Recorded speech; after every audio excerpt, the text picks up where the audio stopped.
Gusto namin tulungan ng bawat isa. Kaya yung ating mga magulang, magandang hapon sa inyo.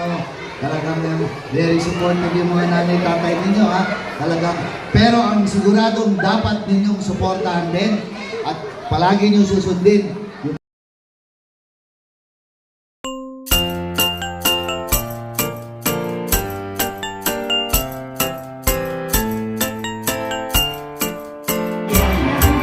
Yung sino po, grade 2